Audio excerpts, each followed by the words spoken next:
How does Riverdale have a sixth season and bloody Sabrina gets like four and that's it? That doesn't make any sense to me. Makes no sense.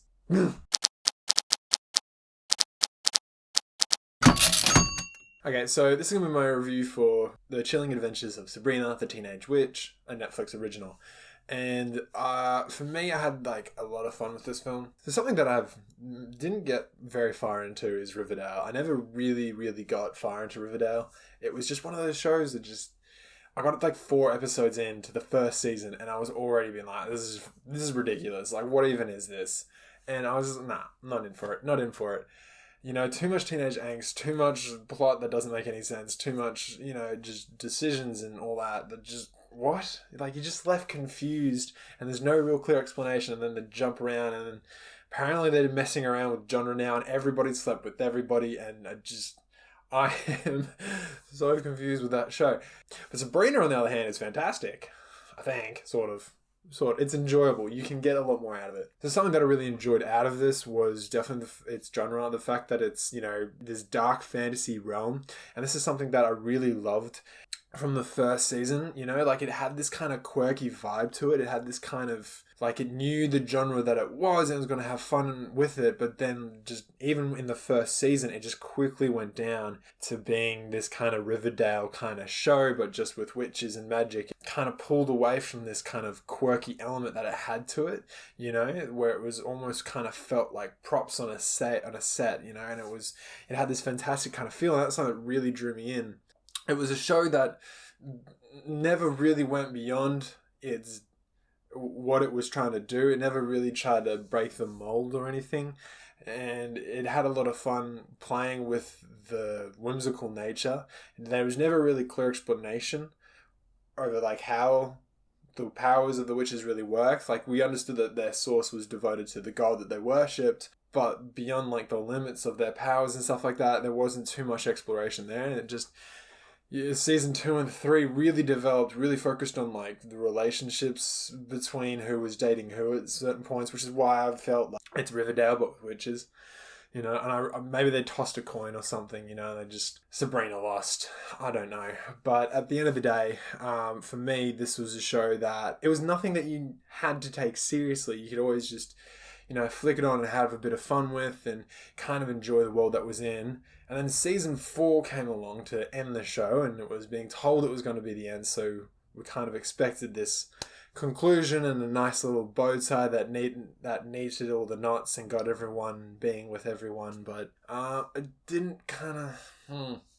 So to begin with, the start of the season was actually probably leaning towards one of my favourite seasons out of all 4 of them, because it was kind of almost episodic in nature. There were these creatures called the Eldritch Terrors. There were 8 of them, so 8 episodes, understandably, 1 for each terror.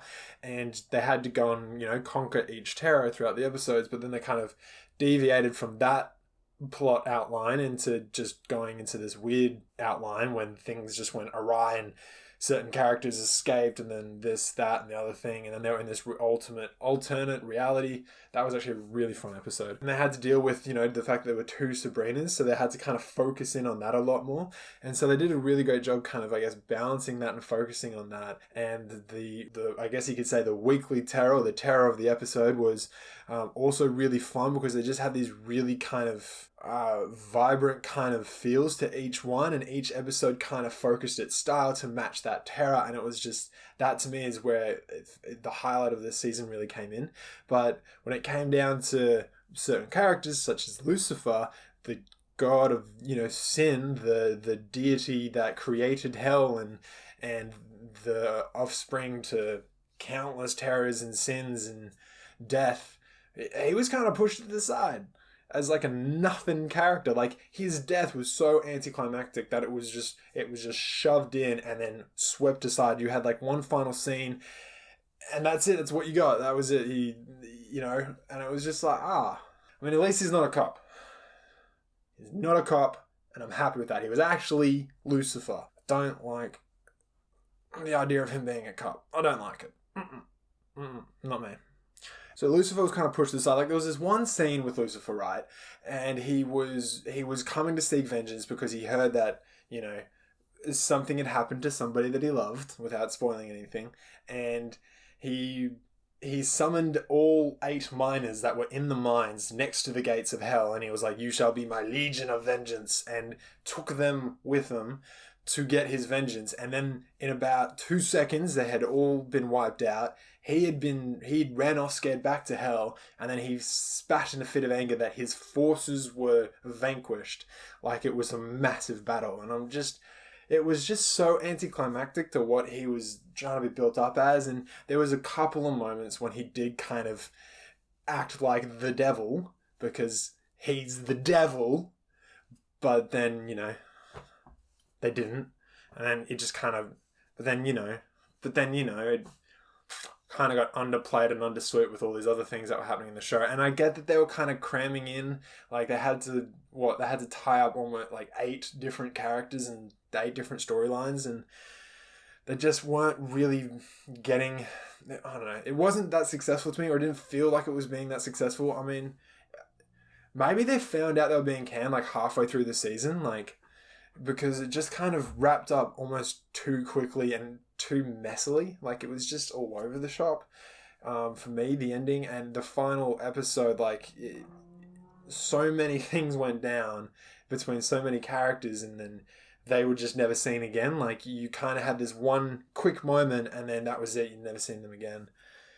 Yeah, so I think the episode of the Eldritch Terror of the Endless, it was a really good episode for me, because you followed Sabrina Morningstar, not Sabrina Spellman, which is the Sabrina that was left in hell at the end of season 3.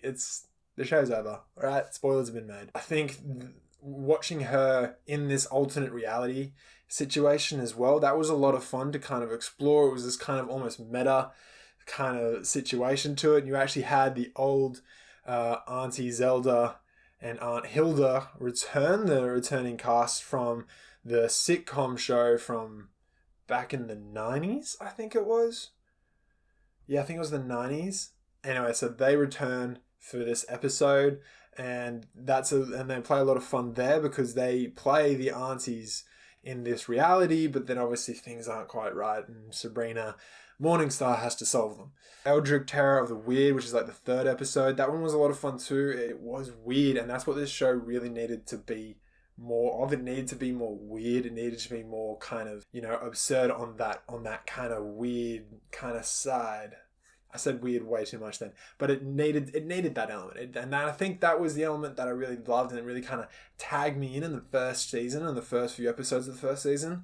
And something that I really loved was that idea of this absurd kind of mix, and coming up with these really fresh ideas and new concepts, and that is something that I would have really loved this show to have gone further in developing, rather than kind of just sitting back on trying to make melodramatic teenage angst vibes with relationships.